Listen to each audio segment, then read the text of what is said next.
dëgg yàlla lii mbir la moo xam ne mu am solo te ñi fiy jël ñu bëri nañ lool man am na ñoo xam ne ñu jël xaabaleen xamal sax lan lañ fiy jëlee waaye xam naa ne fii place xam-xam la boo xam ne forme na ay gone yoo xam ne yii tey macha allah bon nee na yàlla la yàlla fay lu baax moom lu baax la rek te man bi la ñaane yàlla fay la fay yàlla moo xamul xam bon yàlla fay ak képp koo xam ne dugg na ci lu moom ko yàlla fay waaw bon nag wax ji mën na pour affaire kese moom mën naa caa doxal parce que ci ñu ko sos laa bokk waaw ci ñu ko sos laa bokk kese waaw bon mën naa cee wax lu pare. jërëjëf yow bi ñuy soqi affaire kaset yaa ngi fi waaye kenn laay jëkkee muy Abdou Sarr mënuma ko fàtte mukk Abdou ba muy nekk hôpital ba dernier kii maa ngi wax ak moom ci affaire kaset waaw bu subaa danañu gën a yaatal wax ñaareel ba mooy Malick ba kaset bi di commencé da doon nelaw ca kii ba ca bureau ba booba ñoo nga woon ci biir centre bi foofu la doon nelaw ak livre yi kooku ci ñi sanc la ña bokk ñetteel ba ñu fi jaar bari nañ waaye sama càmmiñ Ablaye Fall Ablaye bi ñuy tabax fii moom moo ci taxaw ba tabax bi soñ ba ñu inauguré ko Balla nekkoon wala daaw la mu jël kàddu bi waaye yàlla dafa dogal seen liggéey moo leen mayul ñu teew ci tey te maire tamit dafa dem Dakar kon maa fi nekk lu mënta ñàkk faw mu am kàddu gi nag kàddu cant lay doon di ko jiite ci imam ñoom ñi doon wàccee kaamil yàlla jàggal leen fi gën leen a dëgëral te lii nag sag la te yaakaar naa ne lii dafa bokk ci liy wax fayu bi yàlla ndax nit su daan def dara ba génn àdduna ñi ko war a ñaanal moo ñun ñi ndax lii ñun la war su demee ba ñeneen du ko def yaakaar naa ne loolu bokk na ci liy wax fayu bi yàlla sànni ay kàddu parce que wax dëgg yàlla maire Néné Sow mi ak équipe bi fi nekk yëpp gis nañ seen taxawaay bi ci Kaseck te Kaseck yàgg boo xam ni man depuis que ñoom Badara Sissoko ba léegi man dama daan dem foofu te léegi ñu di koy boobu sama grand frère bi Malick Fall ñu foofu kon loolu du tey yàgg na ba ñu ngi feete 30 ans fanweeri atam kon loolu du tey maa ngi gërëm équipe bi fi nekk yëpp ak équipe bi fi des surtout Abi Cissé ñi fi des fii nekkoon fi ak boo yàlla may ko beneen liggéey mu dem bàyyi fi abi gis nañ li muy def ci Kaseck te maire bi malgré maire bi moo tax Abi Cissé mii dañ leen ko jàppale équipe bi nekk fii dañ ko jàppale bu baax parce que gis nañ li muy def fii sonn na guddi sonn na bëccëg lépp maire Néné Sow ak équipe bii mbooloo mi ñu ngi leen di nuyu yéen ñëpp di jëtal ci nuyoo bi oustaz teg si maire Néné Sow ak suñu tonton Arona ñun day xam naa maire Néné bi ma ko xamee danaa dégg turam parce que Kaseck fu nekk Guinguinéo rek nekk intellectuel rek yàgg ngaa dégg tur Kaseck comme ni ko ñëpp waxee une répétition depuis que ñoom Sissoko mais man mosuma teganteeg bët maire bi danaa fréquenté Kaseck di fréquenté Malick di fa dem mais mosuma teganteeg maire bi bët dama daan dégg rek Néné Sow mais je l'ai jamais connu mosuma ko xam bi ma ko xamee ak léegi yàggul c'était même par le biais de Massaer moo tax ma xamante ak maire Massaer moom moo tax ma xamante ak maire bi mais ça fait tout juste maximum 2 mois mais man li ma gën a frappé si maire bi mooy social parce que daal li yàlla bëgg wax ko ci alxuraan xam naa ne mu ngi si moom kon daal li ñu koy defal mooy di ko ñaanal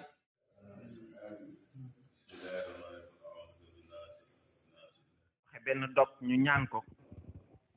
ngir yàlla may ñu tàmbali ci bismillahi rahmaani rahim yàggale ko ci alhamdulillahi rabbil alamin waaye asalaamaaleykum mbooloo mi comme ni mu ko waxee rek puisque jullit lañu war nañ ci dugal diine ji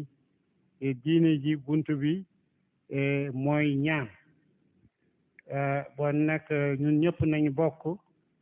ñaan Fatiha Falaxi ak Naasi tëjee ko benn aaya salaatu nabi ala nabi. yéen ñëpp seen taxawaay di leen nuyu ci seen tur ak ci seen sant di leen gërëm seen soxla yi ngeen bàyyi yëpp pour ñëw yëg li CASEC di def tey fii. bala ñuy commencer nag dama bëggoon ñu li tubaab di wax 1 minute de silence pour Malick Fall. Malick Fall ku nekk xam na ni taxawaayam ci CASEC bi. Malick ba ñu nekkee ci biir dëkk ba benn bâtiment rek la ñu amoon benn kii Malick dafa daan fanaan foofu sax ndax bëgg livre jéem na xale yépp dugg ci livre kon nag lu ñu wax 1 minute de silence rek ñu may ko ñu ñaanal ko. dërëm fayuñu leen ko dërëm engagement bénévole rek bëgg seen dëkk bëgg xale yi seen jàng quoi samedi amul dimanche ku jóg rek ñëw abi. Jacques Diouf le président du collectif des chefs d'établissement moom également mi ngi teew gis nañ fi également Amadou Penda Diop di président de la fédération départementale des personnes vivant avec un handicap di rafetlu également jotaay bi ñëpp ñi nga xam ne teewe nañ ko. donc comme niñ ko waxee woon dañ leen ne duñu na ko léegi ay ndaw yoo xam ne ba ñuy jàng doon tout tànk yaakaare di association ba nga xam ne moo nekk fële ca France di jokkoo CASEC fii ci Guinguinéo da leen doon jox aide scolaire ñetti weer yu nekk ñu doon jël ñetti junni jox leen ko di leen jàppale ci seen njàng ñooñu tey bari na fi ci salle bi ñoo xam ne ñi ngi ko teewee ñii ay jàngalekat lañ ñii di ay médecin ñii di leneen kuréel googu ñu créé nag léegi mooy l'association des anciens parrainés ñu dénk ko suñu frère bële Ababacar Diop di enseignant à Mbour muy diriger amical boobu donc dañ ne nañ leen jox kàddu ñoom également ñu sànni ci quelques témoignages bu paree nag la ñu jox au coordonnateur Ahmad Kama. mbokk yi maa ngi leen di nuyu te di rafetlu jotaay bi bu baax a baax parce que jotaay bi bu doon ci tubaab mën naa wax ne lu solennel la parce que dem bay feete 30 ans bu nga xamante ni dañ koo sos début bi c'était pas nekkul woon lu yomb loolu dëgg la te olof dafay faral di wax lu yàgg dëgg la tubaab di wax ne tout ce qui dure est vrai kon nag vraiment di feddali kàddu yooyu parce que témoin la ci lu nga xamante ni dafa déroulé bu yàgg a yàgg comme ni ko Badiane ne na waxee initiateurs yi di suñu formateur de monsieur Aziz Diop monsieur Bakary Diaye feu Abdou Sarr donc ñooñu enrôlé woon ñu nekk ay anciens parrainés commencé boobu mën nañu wax ne 92 c'était avant la dévaluation 15 000 francs nga koy jox élèves ñun de mësuñu xam lan mooy problème mu fourniture scolaire mësuñu ko am te loolu nag vraiment suñu parents yi jàppale nañ ñu réussir mais si véritablement amuñu problème financier c'est dû au CASEC vraiment nous les remercions te ñun duñu tàyyi mukk di leen remercier te di leen ñaanal rek ñu gudd fan ànd ak wér ak wér léegi nag ma mën a ñëw ci discours bi nga xamante ni dama ko préparé. si ne gën a wone suñu bopp ànd ak madame Néné Sow ak équipe am ndax yéene bi mooy ci reboisement daaw sax dugg nañ fi naam ànd ak eaux et forêt ànd ak madame le maire ànd ak acteurs yi fi nekk yëpp étudiants yi ak ñëpp ndax li ñu fi joxe participation ci garab yaakaar naa war na mat junni garab wala mu romb ko te loolu yëpp indi participation ci naatal dëkk bi ren nag ñu fas yéene sax yokk suñu loxo waaye loolu yëpp dañ koy waxtaanee ànd ak madame Néné Sow ak équipe am incha allah daañuy dem ci quartier yi ànd ci ak délégué de quartier yi ànd ci ak imam yi ànd ci ak mbootaayu jigéen ñi ànd ci ak association ndaw ñi ñëpp ñoo xam ne ñi ay retraité ak ñëpp ñoo xam ne rek yaakaar nañ ni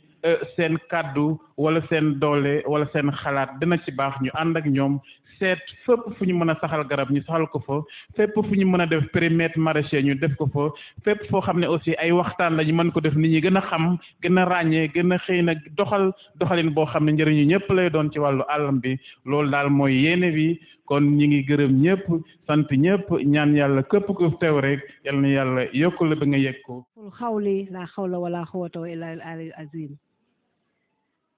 waa Guinguinéo maa ngi leen di nuyu di leen gërëm di leen sant su ngeen gisee tey ma ñëw fii Guinguinéo ànd ak sama chéri bu rafet bii mooy sëriñu Nene ànd ak doomam dama leen di wan ne ci famille bi laa bokk gërëm famille Sow bu baax ak famille Camara parce que Nene mii ngeen di gërëm ba ma koy xam tubaab moo ñu boole parce que dañuy liggéey ci xel ak ci xalaatu nit ak ci métital bi ñuy métital ay nit tubaab bi boole ñu pour ñu jàppale benn nit bu amoon problème ëpp na 30 ans yaakaar naa ba léegi ñu ngi ànd may wax ne sama seex la Nene Sow dalal na ma France bu dul benn du ñaar parce que damay baagante barka démb rek laa fa jóge le 27 bii laa fa jóge def fa fukki fan parce que defe naa ne suivre ngeen les médias weekend francophonie bi amoon yebal te artistes yi waroon dem mujj ñu dem ndax nee nañu li ñu leen diggoon ci nguur gi joxuñu leen ko 15 millions man maa dem débrouiller sama bopp ak keneen débrouiller boppam muy Papis Niang defe naa gis ngeen ko ci média yi su ngeen ubbee Papis li ngeen gis liñ fa def yëpp dañ fa dem nag taxawal Sénégal dimbalewuñu de mais dañu dem taxawal suñu réew ndax man bi may dem yóbbu naa maillot football parce que j'aime le football damay seetaani stade li jigéen ñi dul def laay def damay jënd billet di seetaani football j'ai 68 ans mais jusqu'à présent damay dem terrain ànd ak samay doom di leen fayal di toog yóbbaale drapeau yóbbaale suñu yëfu Sénégal def cosaanu lébu mais sama livre bi moo taxoon man ma dem livre bi Sanglots de femme nee na di ngeen ma may sax suñ paree ñu photo parce que yónnee naa ko France mais jëluma woon photo ak moom Sanglots de femme la parole libérée maa ko bind ci li Covid bi mu commencé comme man yu bëri duma ci dem oustaz yi jooy samay xarit comme oustaz Alioune Sall ñoom fu mu taxaw ma taxaw fa ma am jot ma toog sama kër rek ma ne li may dégg naa ko sotti fii parce que damay déglu je suis écoutante psychosociologie bi dama ci boole di jàngal ñeneen barke dem rek laa jóge Ndioum jóge Kébémer léegi bokk naa sax si ñuy évaluer ay projet parce que dañu ko jàngal au niveau du bureau du boss mooy bureau de suivi opérationnel bi nekk Palais ñetti jigéen ñoo fa nekk fukk lañu ñaari jigéen ñi ñun la man ak sama beneen xarit pour genre dinañ ci dellu sa bëre su leen neexee ci ay question ndax genre moom fu ñu ko tuddi rek gars yi yëngu mais loolu ONU Femmes moo ko financé état Sénégal jigéen bi ko yor nag jigéen la man ak sama beneen xarit bi ak juróom-ñetti góor ñoo ci nekk di suivre les politiques publiques parce que ñun suñu association dañoo bëri affaire dem nañ ba bind benn guide sur le genre pour waa Sénégal comprendre ñun suñu gis-gisu genre bokkul ak ñenn ñi dañuy waxee genre mais bu leen neexee ñu waxtaan ci man Nene Sow suñu ànd yàlla moo responsable des femmes soxna Ngayta Mbaye ak ay jigéenam bokk na ci soxna Umu Konaté ak beneen mbokk jigéen moom dendal Père Ndiaga nag moom daanaka ci développement rek lay dox ak mbiram social comme ni ko soxna Nene taxawalee boobu ba léegi ci ay at yu bari ci dimbale nit ñi kon bu ñëwee ñu darajalee ko boole ko ci ñi nga xam ne tey dinañ fi am kaddu ak taxawaay kon wàcc na soxna Nene ñu ngi lay gërëm bu baax a baax a baax lii lu baax la bu ko ñëpp doon def tey dinañ am jeunesse boo xam ne tey dinañ am taxawaay bu dëgër ba nga xam ne tey suñ papa yi dinañ am xel mu dal ci buñ toogee seen kër yi ndax formation bu am solo liñ fi tudd lépp loolu ndaw luñ ko nampatalee ba màgg rek dana am xam-xam dana am éducation dana am taxawaay bu baax a baax a baax a baax ci askanam kon gox bu nekk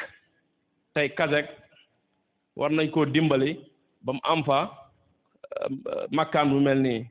ndax loolu dafay indi développement ndax liñ fi dégg ba léegi kii wax loolu moom lu am solo la te ñu ngi ñaan yàlla may la gudd fan ak wér ak kattan bu baax a baax ba nga man sa yéene xam nañ ne lii ku amul yéene mënoo ko. Madame le maire daf ma yónni tey ci jotaay bi tey ci suba yàlla xam na ne tey ci suba la door a décider ne yow yaa may représenté ndax bëggoon a teewe fii mais dafa am benn réunion départementale boo xam ne ca këram la ko nit ñi di fekk si te mënu leen faa bàyyi ñëw fii li waral mu bëggoon a teew fii nee na moom bu gisee doomu Guinguinéo bu dem uti teranga fa nga nekk sa xel dem ci dellu si dimbale ñi nga bàyyi ginnaaw dafa ciy fier dafa am yëg-yëg bu mu ciy yëg te loolu madame Néné Sow moo nekk ambassadrice ci affaire ci mbir moomu fii ci Guinguinéo bari nañu demoon de waaye moom moo njëkk xalaat dellu si pour jéem a dimbale waa Guinguinéo xel mi picc nga ca kaw mais xel maa ngi ci suuf mu ne woon nag looloo taxoon ma bëgg a teew pour gërëm ko ci turu waa Guinguinéo yëpp lii nga xam ne Cheikh wax na ko fii ci réalisation wu Kazek ku ko def moom nga dimbale ndax ci compétence transférées yi la bokk muy enseignement muy santé éducation ak santé yëpp compétence transférées la bokk mairie bi moo ko war a yore képp ku ci yëkkati brique teg ko ca ñoom nga dimbale mu ne loolu bokk na ci li taxoon mu bëgg a ñëw fii teewale Néné bësam bi waaye nee na bu bis bi weesoo dana jéem a fexe yéen ngeen gisee waxtaanaat ci ay perspectives yóbbante bi daf ma jox problème ndax comme niñ ko fi waxee dama bokk ci ñi nga xam ne ñoo sosoon Kazek moom bu ma yóbbantee ne ma naa ko dikk teewal day mel ne daf maa yóbbante ci sama bopp waaw. bëccëg mu ngi fi sama doomu bopp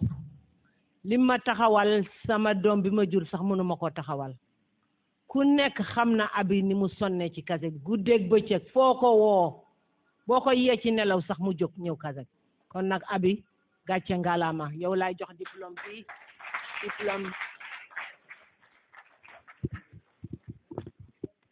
mënuñu laa fay de mënuñu laa fay vraiment mënuñu laa fay li nga jàppee Kazek bi li nga bëggee Kazek bi li ngay def ci Kazek bi nee naa leen nag bu amee jëkkër na doon jëkkër bu dëkk Guinguinéo de parce que du dem ci refen waaw loolu la njaayakaay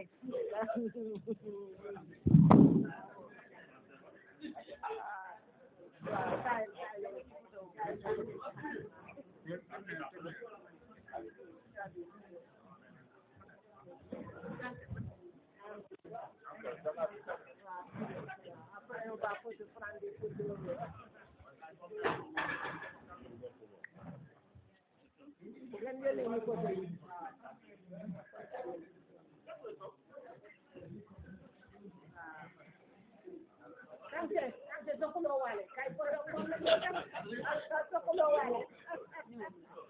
Voilà, notre trésorier vraiment dans la transparence. Vraiment,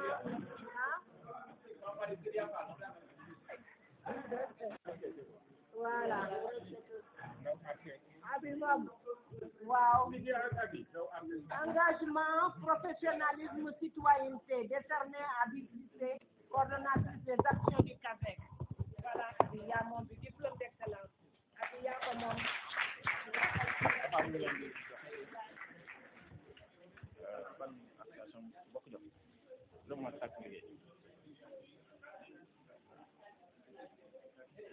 waaw comme que ñu ngi ci yooyu ba léegi dafa am groupement takku liggéey bu Njaayeen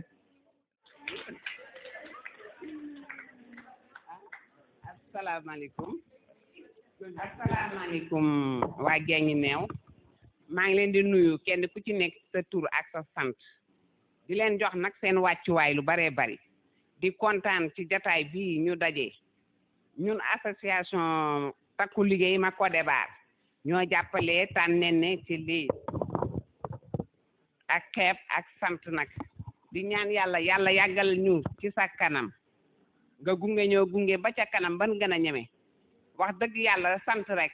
Tànnene mënuñu koo fay ndax tey ji groupement takku liggéey bu gënee am jëmm nii grâce Tànnene moo nu jàppale moo nu dooleel sunu tool baa ngi nii maraîchage lu ne lan fa def du persil du oignon du kaani salade du salade du dara lu fa manqué macha allah ñu koy ñaanal rek fan wu gudd ak wér gi yaram di la xamal ni groupement takku liggéey ñu ngi sa ginnaaw tey ak ëllëg suba guddi ngoon foo taxaw ñu ànd fa ak yow ci kattanu sunu borom bi waaw jërëjëf. dafa ma neex ba nga xam ne bu ñu defee projet bi pour affaire salubrité bi Guinguinéo moom laa jëkk woo parce que li mu def ci Guinguinéo kenn defu ko fi keroog rek lañ ko fi jox diplôme d'honneur moom itam parce que mérité na ko lim ñu def paaleen suñu ko defoon yeneen goxu Guinguinéo set na kon nag Ndiaya yow laa bëgg nga wax ci ñaari kàddu parce que tey après midi bi yéen a moom la ñuy nar a def ci biti de yéen laa ko bàyyee yéen a nar a wax yéen a war a sabar yéen a war a fecc parce que yéen jigéen ñi projet sama rakku bopp ngi nii dana jóge Dakar ñëw fii ñu liggéey ci projet jigéen ñi man maa leen ko wax incha allah rabbi waa Ndiaye. asalaamaaleykum waa salle bi maa ngi leen di nuyu yéen ñëpp di leen jox seen yéeguwaay bu kawe di leen baalu àq nag di leen baalu àq di am mbégte bu baax ci journée bi nga xam ne suma mag ji muy Adja Néné Sow tey organisé ko fii ci Kazek muy 30 ans yi nga xam ne Kazek mi ngi koy dund di ñaan yàlla suñu ànd bi yàlla na yàgg soxna Néné kontaan nañ ci yow bu baax a baax ñun bokk jom bu paaleen suñ participation indi nañ ko démb kon tey bu ñu mënee tey jii lii yàlla ak moom créé nañ comité de salubrité paaleen depuis 2013 ba léegi 2003 ba léegi mais yàlla def na ñuy dox di dox ba dajeek Adja Néné Sow lii wala fi di wax ne tànk ci suuf jaan ci suuf yàgg-yàgg dinañ daje Adja Néné ñu daje mu ànd ak équipe am jàppale comité de salubrité bu paaleen jox ko charrette jox ko mbaam fayal ko charitier 3 mois weer bu nekk 30 000 francs comme ni mu ko waxee kon Adja Néné li muy liggéey yemalewu ko ci ma Codébar da ko yemale ci Guinguinéo yëpp ñëpp la boole jërëjëf Adja Néné mënoon nga ne ma Codébar laa dëkk duma laal paaleen mais dangaa gis liggéey bi may liggéey ci biir paaleen mu neex la ngay liggéey ci koom-koom salubrité bëgg nekk femme de développement ma nekk femme de développement ñu mën a ànd ndax nee nañu nit ak nit dañuy ànd wala dof ak nit ànd ndax bu dof ba sayee nit ko mën koo jubbanti kon yàlla def na su bëgg-bëgg ak suñu bëgg-bëgg mu nekk benn may gërëm nag groupement takku liggéey bu baax ndax ñoom itamit jàppale nañu ubbil nañu seen biir ndax bañ ñu boolee boobu ba tey nëbbuñu ñu dara ñu ni tamit nëbbuñu leen dara ndax dañuy jóge ñoom ma Codébar ñëw paaleen di saytu li ñuy liggéey ñu itam ñuy jógee paaleen di dem ma Codébar di saytu li ñuy liggéey kon nag grâce à Néné Sow loolu yëpp moo ko liggéey Cheikh Tidiane yàqoo ci dara Jóob yàq sa équipe ndax fu la Adja Néné woowee nga wooma ñu ñëw tëju fii liggéey suñu liggéey bu baax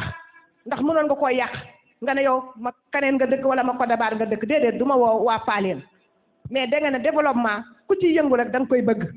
moo tax nga bëgg ñu Cheikh yàq sa équipe maa ngi leen di ñaanal Kazek bii fi mu toll yàlla na ko weesu ci barke Seydina Mohamed laal naa Kaaba ga de ak barke Makka ak Médine ak barke Kaaba gi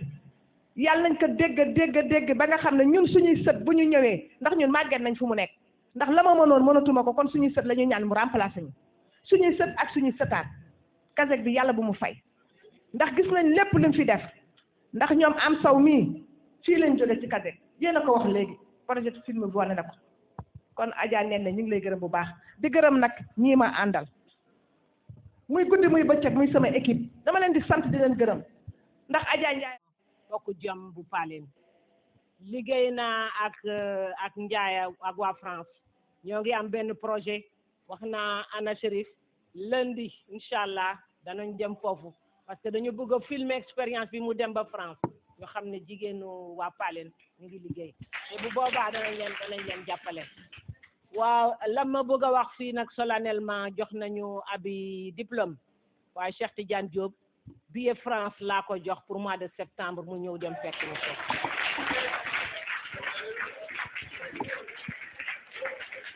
parce que Cheikh guddeeg bëccëg lu ma soxla démb bi ma jotee sama partenaire yi nee nañ ma waxal mu def passeport am na toppatoo affaire passeport am Cheikh mérité na ko de parce que magam ñoo bokk benn école ñu jàng waaye daf ma def comme mag comme ni mu bokkee caama tey bëggoon naa caama teew fii waaye caama nee na dafa am lu ko tënk ndax dafa doon maye sëtam démb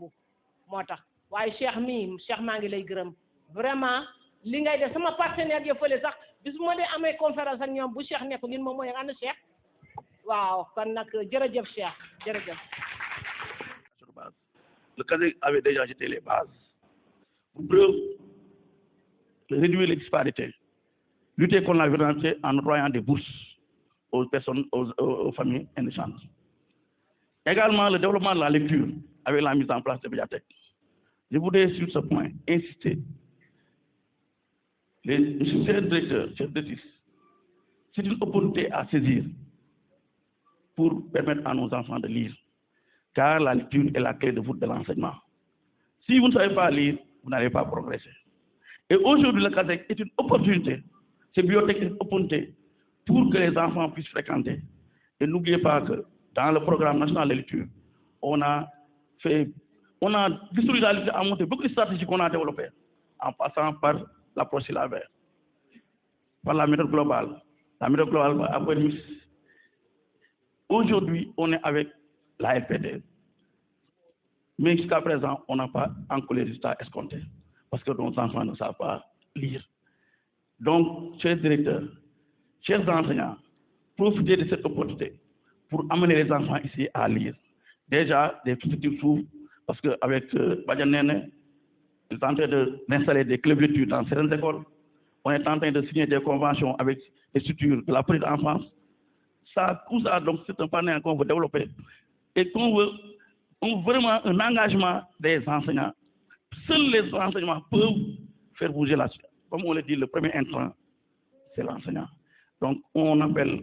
à un engagement beaucoup plus fort des enseignants pour amener les enfants à fréquenter le CASEC et à que l'exemple de Danjo puisse faire tâche d'huile pour que tous les deux s'engagent et que les CGE... Le fi CASEC toogal yéen la ñu bëgg a jàppale ak parents d'élèves yi parce que élève bu mënul lire waaw ak Ibo on a constaté l'autre jour jusqu'au CM1 xale yi mënuñu lire te livre yaa ngi fi te laajuñu leen lu dul 1000 francs toute l'année boo ñëwee façon livre bu mu ngi fu ne te lecture mooy base xale bu mënul jàng mënul a sore parce que léegi sax même wolofal bi buñ koy jàngal ci école yi boo mënee lire ngay mun a boo xamee lettres yi nga di ko déchiffrer ci ngay mun a jàngal wolofal bu fekkee tubaab bi safu la wala tubaab bi mënuloo ko continuer kon nag moi les enseignants parents yi ñu ngi fay répétiteur mais répétiteur bi li ñu ko jàngal classe loolu rek lay mën a wax mais fii nag mun nañ leen a jàppale ba nga mën a lire bu la sa maître joxee dara sax boo gisul répétiteur sax mun nga ko liiralaat sa bopp nga xam ko kon nag mbooloo bu riche nag maa ngi nuyu ñëpp quoi daanaka fii ñu ni neen la ñu xamante joxante cër CASEC nag bu amuloon importance ci dëkk bi ma yëg ko man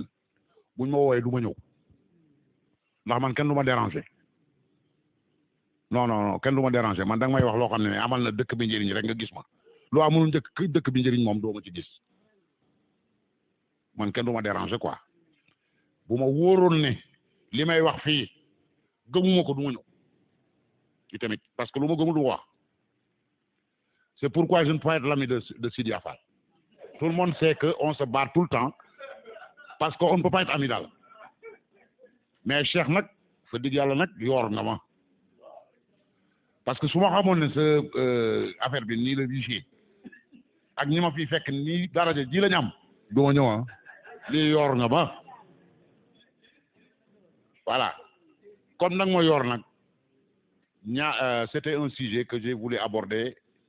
et j'ai cherché j'ai trouvé 2 voies j'aurais dû aborder ce thème en fonction du genre c'est-à-dire l'éducation inclusive bon n'a pas jaar mais ba saag ma ne non may chercher ba saag ma ne naa jaar ci interaction éducation proprement dite ak intervention sociale parce que justement vous êtes dans l'intervention sociale ma ne naa jël boobu mais yàlla def na yàlla dee defar on a trouvé sama mag ji toog mu dugg ci genre am lu mu ci wax loolu mu ci waxoon rek dafa doy mooy mën-mën parce que si Dieu tient le dossier du genre à Guinguinéo je l'ai tenu à Goudomp et j'ai eu très mal le jour où Dame Diop Mbodj est allé à Walf TV daal di ne Guinguinéo ak Goudomp ña ngi fay jàngale góor jigéen sama téléphone laa jël la ma waxanteeg moom dootu ko ñaareel ndax daam da lu tudd ma tudd Mouhamed daam di wolof may naar sama maam njëkk julli maamam munumaa gën a nekk jullit munumaa gën a gëm yàlla boo bañee góor jigéen maa ko war a gën a bañ genre waxuñu waxu góor jigéen ñu wax ko mu leer benn yoon di mu jeex takk quoi góor jigéen ku ne yaay yar sa doom sa biir kër ba du ko doon pour waxale yàlla ku ne yaay saytu sa njaboot ba du dugg ci loo moo kii naa ni sàngara ak kay tux yàmbaay yépp njaboot la boo seetaanee sa njaboot ba mu dérapé baal société bi ngay accusé man noonu la gisee genre bu ñu ko waxee mooy njàng ñëpp dañ koo am droit def ñu xool ñu xool njaboot yi ku gumba du jàngi xanaa du citoyen ku lafañ du jàngi xanaa du citoyen ku lu duñ ko yóbbu école xanaa du citoyen foofu lañ wax ne njàng bu ko réew di def warul bàyyi benn doom bu ne am na droit dem jàngi ku ne ñu wut condition yi tax nga sa njàng màcc ba nga mën a njëriñ sa bopp njëriñ sa njaabu say waajur loolu mooy genre bi ñuy xeex góor jigéen lu góor mën jigéen mën na ko foofu lañ yem maintenant nag booy politique wala nga contre Macky Sall moi je m'en fous moi je suis pas là pour Macky Sall man bi may am salaire Macky Sall amagul salaire wala xamu leen loolu si kii bi muy koy fay salaire Macky Sall amul salaire Macky Sall 98 la commencé am salaire Aziz kañ lañ la commencé fay lu ko Macky Sall jàngal lu mu koy def lan la ko Macky Sall mën a imposer il faut nuy waxante dëgg man nii li may am sama bàyyi ma dugal école du ma tegin fi ñu la teg fi nga war a tegu nga tegu fa ça donc ça devient plus profond que simplement concept bi rek concept éducation rek nga wax ko noonu en France maintenant nag lépp looy def ci àddina sañ nga cee jéggiyaani lu baax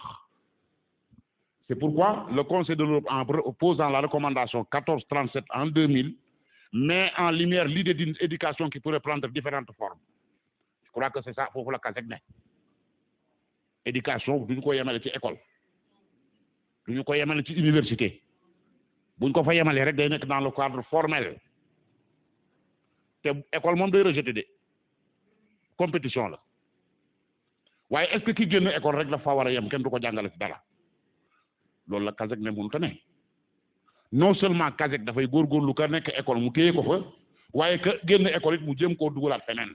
muy insertion sociale c'est ça l'action sociale il développe l'idée pour investir dans l'éducation oui investir dans l'éducation c'est très important mais cet investissement ne peut pas être simplement l'investissement ce qu'on appelle l'investissement institutionnel du état bi rek jigéen ñi toog yor li ñu naan lu ngeen yor du GIE la ngeen cay for fu ngeen koy def ci seeni doom loolu ngay jël di ko ñàkk ñu dimbale la ki la dimbale ba nga mën a ñàkk loo xam ne dañ ko def ci sa doom kooku mi ngi jàngal sa doom foofu la CASEC teg tànkam ki la ubbil bibliothèque te duñu ko nëbb nag bu nekkee école rek ah livre yi matutul nag ah Sid Aziz c'est le patron hein patron say livre matatut ci école yi non non dañuy waxtaan c'est-à-dire pour vous montrer qu'est-ce que signifie le CASEC bu nekkee sur le plan institutionnel Aziz a ngi nii mooy sama patron de mooy patron bi mais patron say livre matul ci école yi maintenant dañuy bàyyi xale yi noonu non CASEC ne non naa def bibliothèque di laaj xale bi ñaari téeméer bu ko neexee lu ko neex mu ñëw lire madame mii du am na doctorat nga ne waaye jàngaat nga Aziz doo inspecteur waaye jàngaat nga xam nga loo jàngaat technologie de l'information ñun bi ñuy jàng amut de doyen Sow mii jàng na ba yooyu këyit sax waaye bi njàng mu bees mi ñëwee nag ñun ñëpp dañoo jàngiwaat CASEC indi ay ordinateur am fii ne xale yi kaay leen ma jàngal leen lu bees li c'est ça le rôle de ce CASEC là et si je n'avais pas vu cette importance je ne serais pas là parce que je ne waxuma fi kenn lu mu xamul je n'ai pas cette prétention là je ne peux pas avoir la prétention de dire que je vais vous dire aujourd'hui ce que vous ne savez pas non c'est pas ça qui m'amène surtout j'ai un ennemi qui m'attend ici le jour où je dérape je suis mort voilà maintenant bien en mesure pour promouvoir une citoyenneté active et prévenir l'exclusion voyez exclusion boobu moom la madame doon wax sànq mooy bu ñu wax genre amul benn xale bu ñu war a exclure du système bii mënta lire buñ ko bàyyeeg boppam mu dootul dem CASEC de non bàyyil ma wut bibliothèque ndax mu lire mu renforcer ko il m'a parlé de professeurs qui viennent ici pour aider les enfants en mathématiques et en français mais c'est exceptionnel ils sont en train de combattre l'exclusion parce que le gosse qui vient ici c'est le gosse qui a senti le besoin d'être encadré dans ce sens et si on l'encadre pas dans ce sens au fur et à mesure de son cursus il développe des insuffisances qui le poussent hors du système lu ma wax ko ci wolof lu am importance la doom boo ko yoree muy dem école di dikk da ngay dem ba ci école ba nga ne sama doom man mii lu tax njàngam bënnul da nga fa fekk principal bi ku mel ne Jacques Melé mu ne la sa doom bii del fii ak la faible soo ko bàyyee ak faiblesse boobu mu continuer ak moom bay dem ba si àgg faiblesse bi da génne ko système bi bu dem toog waaye boo fekkee ne xam nga ñëw lëkkaloog lu mel ne CASEC bi nga xam ne dimbale gone yi moo ko tax a jóg ay professeur a ngi fii gone bu faible anglais gone bu faible mathématique gone bu faible français CASEC mettre ko dans des conditions mu jàppale xale yooyu loolu mooy rôle social loolu mooy jàppalante c'est ça le rôle social donc le CASEC est dans un rôle social c'est ça qu'on veut que vous compreniez loolu lañ bëgg ngeen comprendre ne du affaire bi du CASEC defal na ma projet defal na non c'est beaucoup plus profond dafa gën a xóot ren bi dëggantiirement ren bi ci boppam ma nga ca suuf ndax da wolof day wax lu ren xóot am na bu ko gën a xóot et CASEC je ne parle pas du président mais man dama ko mën a seede Alpha Bari jógal taxaw su fekkee ne Alpha Bari bi CASEC doon na ko jox bourse man gëm naa ne CASEC bravo laa koy wax ndax kii baa ko jàngal kii maa ko jàngal xam la newoon ci moom gis fi mu yegg tey moom lu wax ne CASEC jàppale ko est-ce que CASEC da ko jàppale pour boppam est-ce que CASEC da ko jàppale woon pour man CASEC da ko jàppale pour boppam ak ay way juróom yi ko jur kon bravo CASEC c'est un exemple vivant dama ko defoon en 5 parties lii ci introduction bi laa nekkoon ma demoon ci intervention sociale ak intervention socio-éducative mais daanaka lépp wax nañ ko demoon ci principale évolution des pratiques professionnelles parce que ay professionnels laa fekk. moi ci département bu Guinguinéo mais plus particulièrement commune bu Guinguinéo di wax rek ne maa ngi jégalu ci kàddu yi de mais nag boo teewee jotaay yu mel nii boo jëlul kàddu dafay am lu muy nuroo donte Babacar moom mooy suñ président jël na kàddu wax au nom de l'amicale des anciens parrains du CASEC waaye dafay baax aussi keneen jël kàddu def témoignage parce que ñun nous sommes des témoins vivants man en 95 laa dugg ci CASEC par l'intermédiaire de feu Abdou Sarr di ko ñaaral yàlla dana ko yàlla xaaree aljana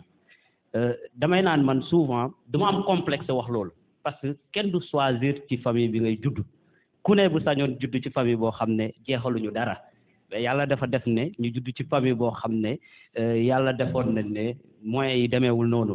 donte nag am nañ diine ko am ku judd ci famille diine moom am nga lépp mais nag ci bi ñuy jàng tata Néné Sakho mi participer na ci suñu formation ba ñu nekk tey professeur de mathématiques et de sciences de la vie et de la terre kon dañ ko ci sant di ko gërëm di sant aussi ñi nga xam ne ñoom ñoo koy jàppale mais satisfaction bu gën a rëy bi nga xam ne am naa ko mooy tata Néné def ñoo inspiré donc loolu dafa am solo man tey bokk naa ci association boo xam ne moo ngi tudd association La Grande Âme je crois que mon frère Ismaïla Diallo moo ngi ci xam naa du bëgg sax ma tudd turam mais da ciy participer association boobu ki ko jiite mooy Abdoulaye Diouf bis bu ma njëkkee woo téléphone nee ma am damay def association wax ma association bi li muy dox ci wàllu social jàppale ay xale yoo xam ne ils sont issus des familles diminuées man dama ko ne j'adhère à 100% après ci laa ko waxee nag man sama histoire ma ne ko Abdoulaye man dund naa lii ngay wax nii moo tax boo ma waxee association bi man dama ci sawar moo tax suñ première édition 21 xale lañ parrainé kit scolaire lañ leen di jox sac boo xam ne day am lépp te délégué de quartier yi ñoom ñooy choisir ci quartier yi xale yooyu nga xam ne dinañ am sax problème pour fourniture loolu bu fekkee ne réalisé wu na jàpp naa ne lii nii kii bokk na ci lu ñu inspiré donc loolu rek laa bëggoon a def témoignage di wax ne ñoom Mamour Fall moo ngi nii ñoom Abdoulaye Bari suñu président mais aussi sànq tuddoo tur mais man dama koy tudd muy Assane Ould Baba tey biñ ko waxee suñu amical bi presque lim njëkk a def ci action bokk na ci 116 yoo xam ne da ko jagleel CASEC te loolu nag reconnaissance la mais aussi xam liñ la jàppalee woon démb moo tax nga def ko donc maa leen di sant di leen gërëm di jégalu nag ci kàddu yi mais yaakaar naa ne lii mënuñu ko woon a ñàkk a yëkkati donc di wax rek ne nañ jàppale CASEC bu baax a baax a baax yaa ngeen jëf merci. voilà merci beaucoup Amadou Sow foog naa loolu mënul woon ñàkk vraiment témoignage bu baax la Néné dañ ma yóbbante Diatou Cissé moom bokk na sa promotionnaire yi ñi nga xam ne yéen a bokkandoo woon jàng yaa ngi wax léegi Thiama Diop ñoom moom mu ne vraiment dafa mënewul wax waaye mi ngi lay gërëm ndax nee na fàtte woo ko benn yoon heure boo fi ñëwee dina la gis te jël nga ay doomam def ko ñu doom say doomu bopp vraiment mi ngi lay sant di la gërëm di la ñaanal également fépp foo bëgg lii nga sumb yegg fa yàlla def nga weesu ko mu ne kontaan na bu baax ci jotaay bi. waaw yéen wax dëgg yàlla da ngeen a dellusiwaat mais kon gannaaw ñun dañoo defaloon lii ba nga xam ne suñu bàyyi dañoo néewoon doole ba yàlla may ñu lii ñuy may ñu dellusiwaat suñu loxo ci biir CASEC kon def ngeen li leen war jërë ngeen def yàlla na yàlla dolli sutura waaw ngor googu ngeen am ba def ko yàlla na yàlla dolli sutura ba ngeen jàppale seeni morom ñu jógee Mos itam wax dëgg yàlla dañ leen di sant di leen gërëm Mos tey sama turandoo ma nga fa ku nekk xam na ko mooy Youssou Ndiaye professeur la man mii lañ ko tuddee. bi gënee ci doomu aadama yi weer woowu noonu la gënee ci weer yi muy weeru koor ñu ngi ci jublu ñu ngi am yaakaar ne suba danañ woor bon yéen a ngi ci dugg ci bisimilahi rahmaani rahim yéen a ngi ci génn alhamdulilah rabbil alamina te lépp luñ ci jaamu yàlla yal na ko yàlla nangu ba ñu jàng fatiha ak falaq ak naas julli ci yonent bi sallallahu alayhi wa sallam bisimilahi rahmaani rahim. Tout le temps, intelligente et inspirée de bonnes pensées, nonobstant les difficultés de la cité, gloire des années face au bon vieux temps. Unissons nos efforts pour un développement certain, intransigeance et fierté pour notre réussite. Nul autre ne devrait combattre à notre place. Ensemble, notre gloire pour tous devant nous, omniprésents et engagés dans les actions concrètes dans les associations et les mouvements. Cultivons la rigueur avec courage et préservons notre salut à l'horizon, Inch'Allah. Sagesse et prière des guides qui nous accompagnent. Tempête et foudre nous épargneront. Nos mémorables aînés, notables religieux, enseignants et humanistes ont œuvré pour la fierté des Guinguinéois. Tôt, tous les matins, ils étaient là, tard le soir, résistant de tous les fronts pour nous. Était-il? Oui, c'est certain, il l'était. Vive notre département qu'il faut équiper. Il le faut pour notre autonomie. Les villes doivent rayonner dans l'éducation et la santé. Les villages dotés de moyens agricoles et agroécologiques. Environnementalistes et éco-citoyens pour la vie. Notre combat pour un avenir meilleur. ci brisure de maïs bi nga xam ne li ñu defar ci mboq lañ ko jëlee mu nekk gar boo xam ne mën na nekk sombi mais mboq aussi mën nga ci am ceeb mën nga ci am cere mën nga ci am comme couscous bi ñu naan couscous marocain mais dafay jóge ko ci mboq bi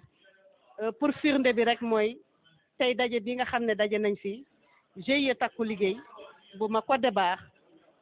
cake biñ fi defar nañ cake à base de maïs mais defar nañ aussi cake à base de mil mooy dugub bi suuna bi pour wax leen ne rek li nga xam ne ñu ngi koy béy ci sunu réew am solo boo xam ne mën nañ ko jëfandikoo du am benn ngaañ ci sunu wàllu wér-gi-yaram mais dina la may aussi koom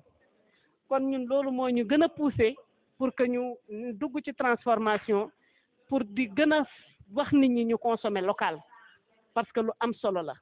ndax produit yi nga xam ne dañ koy importer xamuñu lan lañ ko defaree xamuñu fan lañ ko defaree xamuñu ci yenn condition lañ ko defaree te toujours da ngay gis ne nit ñi li ñuy consommer mooy les produits yi nga xam ne dañ ñu ko indil donc amaluñu benn njariñ kon nit ñi nañ consommer local moo ëpp jàmm moo ëpp ci wér-gi-yaram te dafa baax ci ñëpp muy xale muy mag muy ndaw ñëpp mën nañ ko consommer te du am benn danger kon lii moo tax ñun GIE takku liggéey ak entreprise Ami Rassoul ñu taxaw pour sax jàppale jigéen ñi former leen pour ñu dugg ci transformation parce que lu am solo la lépp nag loo xam ne formation la ñi ngi koy def ndax mbir boo ko bëggee da nga koy xam da ngay xam fan nga koy jaar ndaxte lépp loo xam ne dafay jëm ci biir dafay laaj nga xam norme hygiène yi lan la nga mën a jànkonteeg moom ba bu ëllëgee du am benn danger ci consommateur yi kon daal tey lii lañ leen indiloon ci anniversaire de 30 ans wu Kazek ñu am mbégte nag di fekk ci sunu yaay Néné Sow moom mi nga xam ne développement ci la yëngu ci lu jëmale Guinguinéo kanam ci la yëngu ci lu suqali jeunesse bi ci la yëngu mais ci luy jëmale jigéen ñi aussi kanam ci la yëngu ñu gis ci moom taxawaay bu rafet boobu mi ngi ñuy jàppale sax fi mu ne nii pour ñu xaar loolu ñooy waa Paleen bokk jom sama rakk ji rakku bopp muy Njaaya Wàdd bu ma waxee Njaaya rek sama xel day dem ci sama xarit bi nekk ci du Njaaya Ndoy gàcce ngalaama yéen waa Paleen muy tonto Sidi Sey maam ma dem ak Yandumbe Njaay tey kooku dem na dafa tuxu dem Louga ñu àndandoo woo waa quartier ba yëpp toog waxtaan booba temps amuñu dara lu dul 15 poubelles lañ ñu mairie joxoon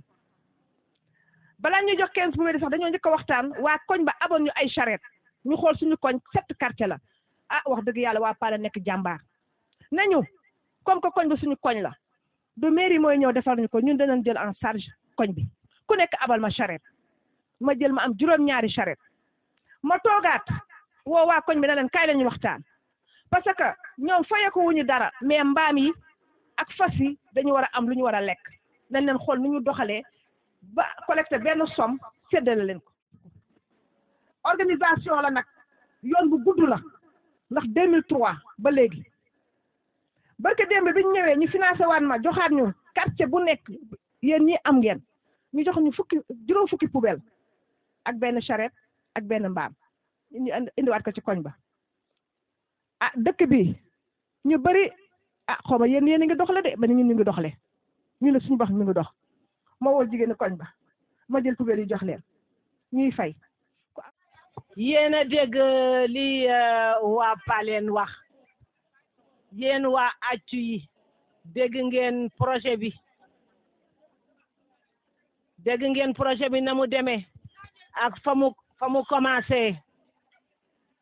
ah ku jéem day yàlla dana la ànd ci yow ba nga ànd ak yow ba nga li nga mbëbët mu sotti waaye xam naa ku roy ci waa Paleen yi ci affaire u cet ak ci leneen yéen a dégg compte bancaire yi ñuy def loolu yëpp bokk déggoo am règlement intérieur bu ñu nee fayal téeméer du ne man kat tey moom mënumaa fay téeméer waa ñëpp règlement intérieur boobu ku ñu wax ne da retard sax moom laa leen commencé woon junj keroog accu ma ne retard sax dañ koy fay boo retardé ñaari waxtu 500 francs la xaw ma boo retardé bis 1000 francs la bu xam nga loolu kenn du retard bis bu wootee 4 heures ñëpp 4 heures fa la leen di fekk waaye du ñu toog ba ne man de damay waxtu bu ma neex ma dem loolu yëpp ci jub la nekk bugg ànd bugg bokk bugg développement xam naa yéen jigéen ñi nag bëgg ngeen développement waaye yenn contrainte yenn yi ñuy teg seen kaw du ngeen ko nangu parce que jigéen naan man maay nangu lii man maa fay jëkk de man maay roose lii man maay def laa te keneen boo ko defalee defal nga ko sa bopp mi defal nga ko ñëpp te booy def ku nekk na li tubaab di wax na sa nga am sa conscience tranquille nga xam ne yow def nga li nga war a def waaw léegi nag bala may jox kàddu gi waa accu waa quartier Makode Bar am na riir asalaamaaleykum maa ngi leen di nuyu yéen mbooloo mi kenn ku ci nekk sa tur ak sa sant ñuy delloo sant yàlla di julli ci yonent bi sallallahu alayhi wa sallam ñun association takku liggéey ñi ngi sant yàlla bu baax di delloo sant yàlla bu baax a baax ndax sunu GIE ñi ngi ko taxawal l'an 2006 takku liggéey ñu ngi ko taxawal l'an 2006 bi nga ko taxawee l'an 2017 lanu am récépissé ci biir loolu ñun sunu ànd ñi ngi yëngu ci wàllu développement ci la ñuy dox ci wàllu environnement bi ci la ñuy dox yooyu yëpp dañ ciy yëngu ba ci salubrité bii njaayee def barki démb dem nañ def recherche ci njaaya sama tante mi moo nu boole ak njaaya ñu koy delloo remercie bu baax a baax a baax bu yàgg bu kenn xamul fa muy yem di ko ñaanal mu yàgg ci sunu kanam bi ñu demee seeti ko kontaan nañ ci njaaya ni muy liggéeyee ci quartier am macha allah ñu fas yéenee jaar ci tànki njaaya wàdd ba ñu ngi ne ak sunu charrette sunu tante indil ñu charrette indil ñu mbaam wutal ñu charité bu ñuy tuurali ñu fas yéenee roy ci tànku njaaya ci biir loolu ñun ñu ngi doon liggéey ci wàllu formation yi dañuy def ay formation di ñëw ñun waa groupement takku liggéey dañuy defar sànqal si dañuy defar ay gâteau keek lépp lu waay bëgg boo ñëwee ci ñun ñu defaral la ko ba mu baax ñu ngi delloo sant yàlla foofu ci wàllu génne xaalis bi aussi noonu ba daaw financé nañ ñu 3 millions yoo xam ne groupement takku liggéey ñun ñoo ko séddoo di ci liggéey bu baax ba fay ko ba mu matal ba bu du yàgg dara incha allah danañu jotaat suñu financement loolu yëpp sant yàlla mooy groupement takku liggéey ak bépp groupement bu mën a ne nañ leen góorgóorlu ñu jigéen ñi ñoo yor àll bi ñoo yor kër gi ñoo yor njaboot gi duñ laaj mukk papa kon ñun jigéen ñi ñun la yàlla saf waa kay Mareetu jërëjëf ami jeeju bi lañu tàmm sax wax mu ñëw gis ngeen mu wax leen ci li muy yëngatu ñoom itam groupe comme niñ ko waxee rek lu judd lu ne dañ koy utal kayitu juddu nit ki da ngay am sa GIE nga formalisé wu nga bokk ci loo xamante ne nii bu ëllëgee ku yëkkati loxoom nga yëkkati sa loxo te lépp luy état di sedd dina la bàyyi xel waaye liggéey ci informel baaxul te ñun loolu lañ doon yàgg a def kon ñu ngi sant yàlla ci loolu GIE takku liggéey boobu mer ne moo jur sopp na bi parce que il faut ma leeralal la ko ba mu leer ndax tey ñi nekk ci GIE takku liggéey ñoo nekk ci sopp na bi moo tax lépp lu ñuy liggéey ñun ñoo koy àndante di ko def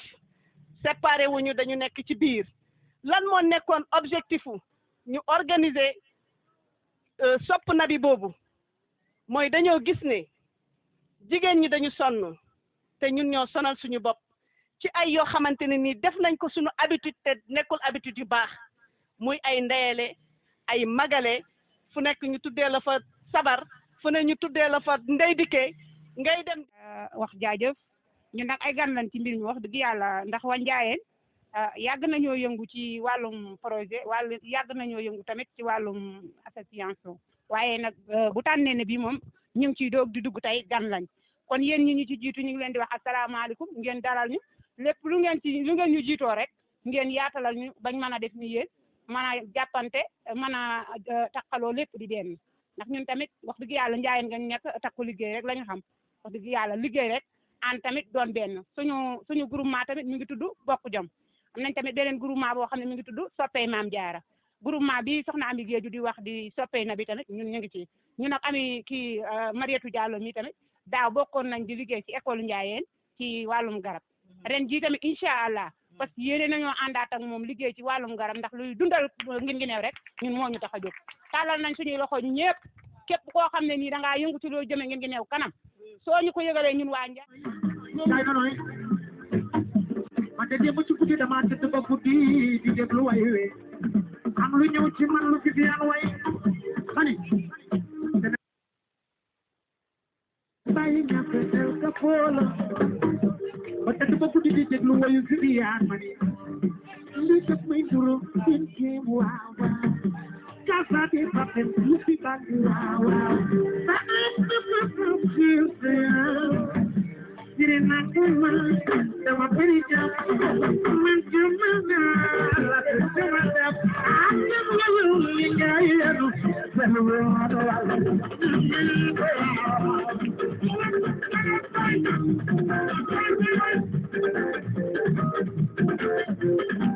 bu ñu fi ñëwee dañuy taxaw jàppale ma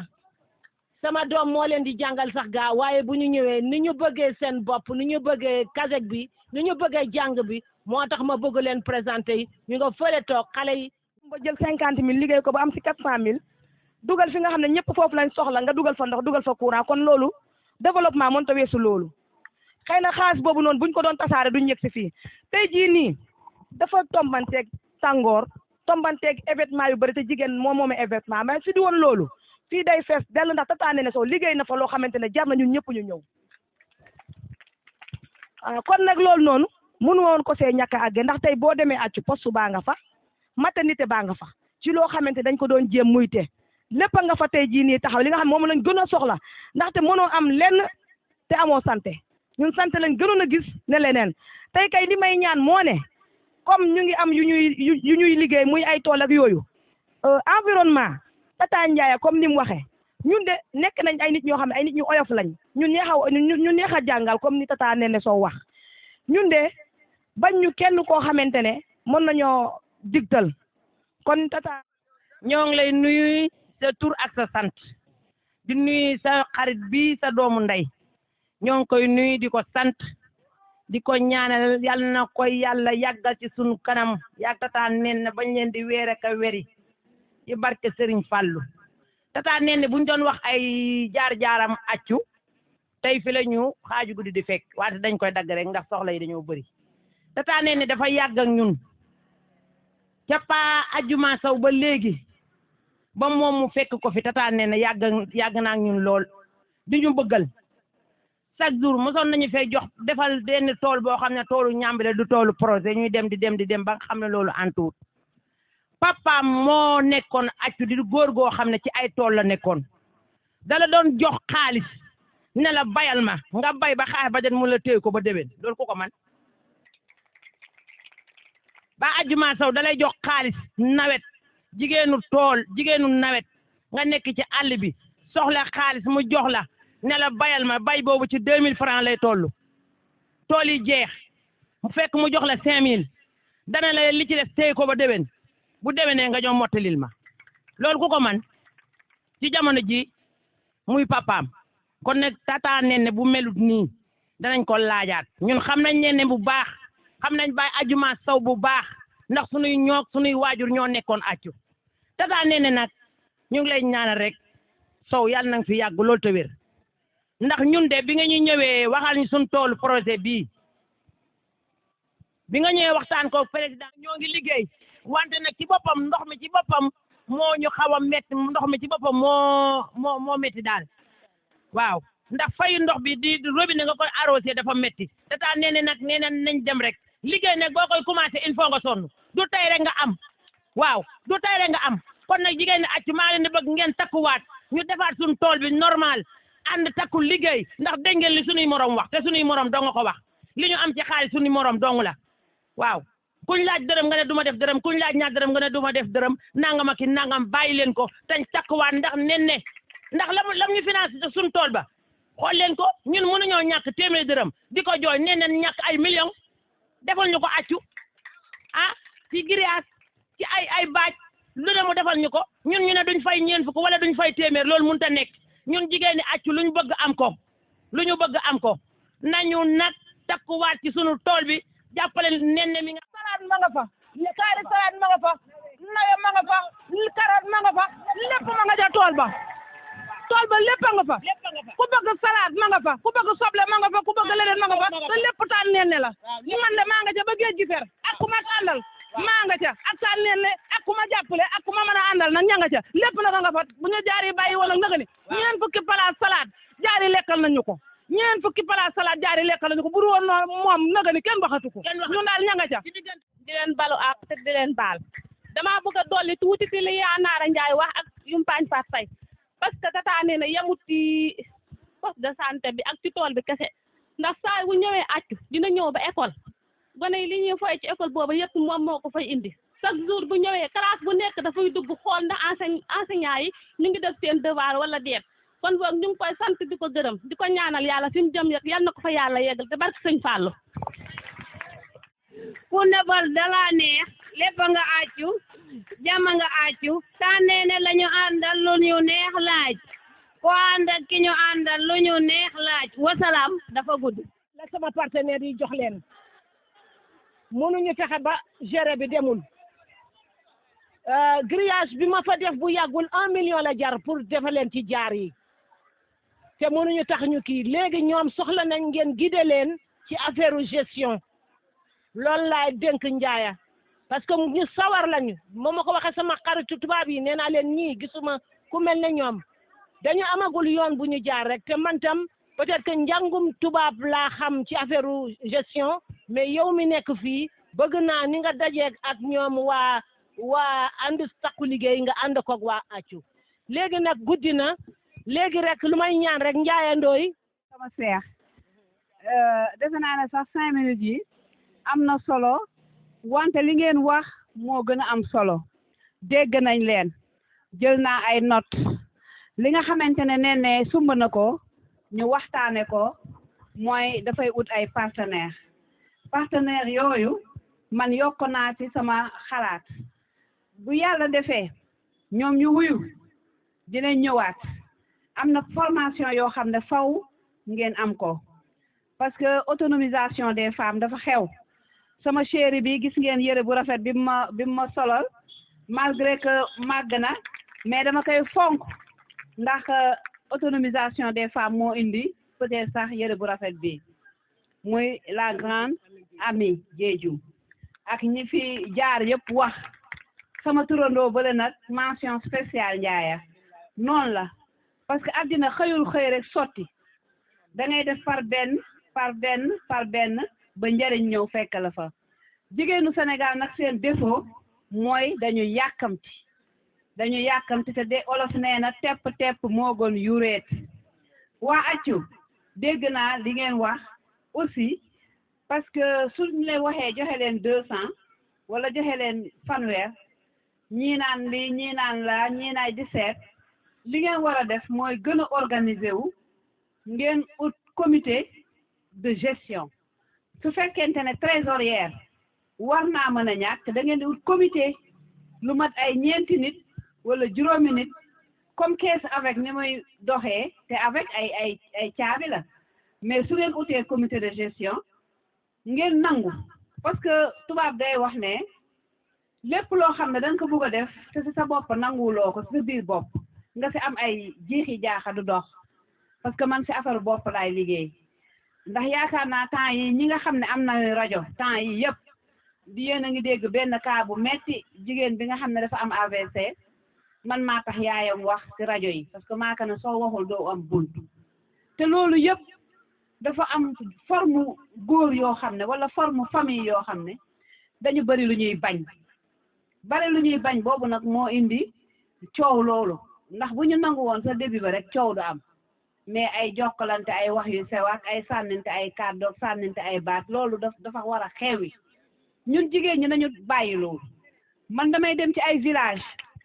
li ma leen di wax nii lu ma seede la damay dem ci ay yenn village